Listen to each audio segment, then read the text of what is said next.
কাণ্ডে শিশু কমিশনের কাছে চাঞ্চল্যকর স্বীকারোক্তি নাবালকের। আপনাদের জানিয়ে রাখবো আরো একবার, ট্যাংরা কাণ্ডে বা নয়া মোড়। রাজ্য শিশু কমিশনের 2 সদস্যের সামনে চাঞ্চল্যকর বয়ান। আমাকে সেদিন আলোচনার সময় ঘর থেকে বের করে দেওয়া হয়। আমি সেদিন ঘরে থাকলে অন্য কোনো রোজগারের উপায় নেই, পরামর্শ দিতে পারতাম।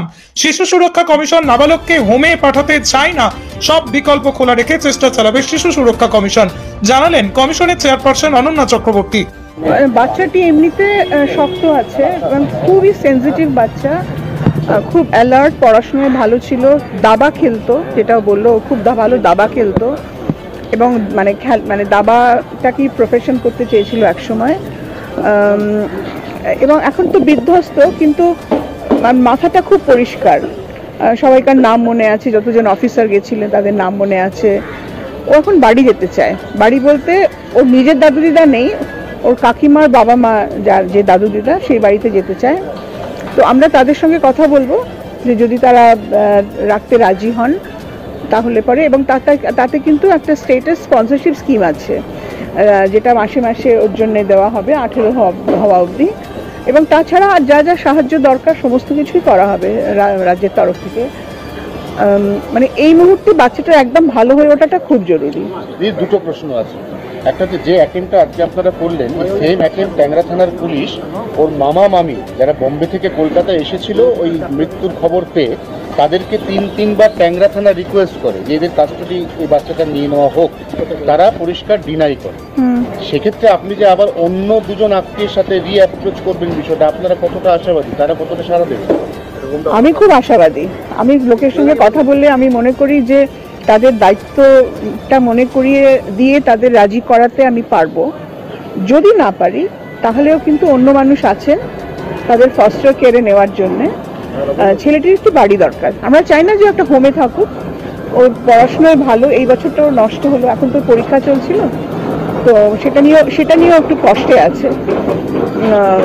তো ও চাইছে যে আবার একটা বাড়িতে থাকতে, কারোর একটা সঙ্গে থাকতে। ও দাদু দিদার কথাই ভাবছে, তাই আমরা দাদু দিদার সঙ্গে একটু চেষ্টা করব। দেখি আজকে যদি পারি, আর চেষ্টা করব। চেষ্টা করে যদি সফল না হই তাহলেও আমাদের ব্যবস্থা করা আছে, একটা কাপল রয়েছে, তারা ওকে ফস্টার কেয়ারে নিতে রাজি আছে এই মুহূর্তে। ঘটনা নিয়ে কিছু বললো? মানে হ্যাঁ, ঘটনাটা পুরোটাই বললো, ট্রমাটাইজ কিন্তু পুরোটা বললো, কিন্তু ঘটনাটা পুরোটা বললো। এবং ওর মানে যেটা বুঝলাম যে ও একটা মানে ইন আ স্টেট অফ শক আছে। যখন কেউ একটা স্টেট অফ শকে থাকে না, তখন তার মধ্যে অতটা আবেগ কাজ করে না। যখন আস্তে আস্তে ওর বোধোদয়টা হবে যে সবাই চলে গেল, মা, কাকিমা, বোন, তারা মারা গেল, এবং বাবা এবং কাকা দুজনে তাদের জেল হবে অবভিয়াসলি, এবং হয়তো সর্বোচ্চ সাজাই হবে, তখন ওর মধ্যে এই ফিলিংসটা আসবে যে আমার এটা কি হলো, আমার সব কিছুই চলে গেল, তখনই ফিলিংসটা হবে। কাকে দোষী মানছে, মানে কাকে দায়ী করছে? ও বলছে যে ওর বাবা এবং কাকার একটা ব্যবসা ছিল, সেই ব্যবসাটা ফেল করেছিল, এবং অনেকদিন ধরে ও জানুয়ারি মাস থেকে জানতে পেরেছে ব্যবসাটা ফেল করেছে, এবং ওরা ভাবছিল যে কিভাবে কি করা যায়। এবং বাবার কাকা, মামা, মা এবং কাকিমা সবাই খুব ক্লোজ নিট একটা ফ্যামিলি ছিল। ওর ইভেন খুব বোনও ভীষণ ক্লোজ নিট ছিল, এবং ওরা এটা নিয়ে আলোচনা করতো কি করা যেতে পারে ইত্যাদি। কিন্তু যেদিনকে ঘটনা তার 2 দিন আগে ওর মা ওকে সব কিছু বলতো, কিন্তু ও মারা যাবার 2 দিন আগে ওর মা, বাবা, কাকা ইত্যাদি ওদের সঙ্গে কিছু কথা হয়েছে, যেখানে যে কথাটা ওকে বলেনি। ওকে বলেছে এটা বড়দের ব্যাপার, তোমাকে এর মধ্যে ঢুকতে হবে না, এবং বুঝতে পেরেছে যে ওকে ওদের পায়েসের মধ্যে ঘুমের ওষুধ খাইয়ে দেওয়া হয়েছে ইত্যাদি।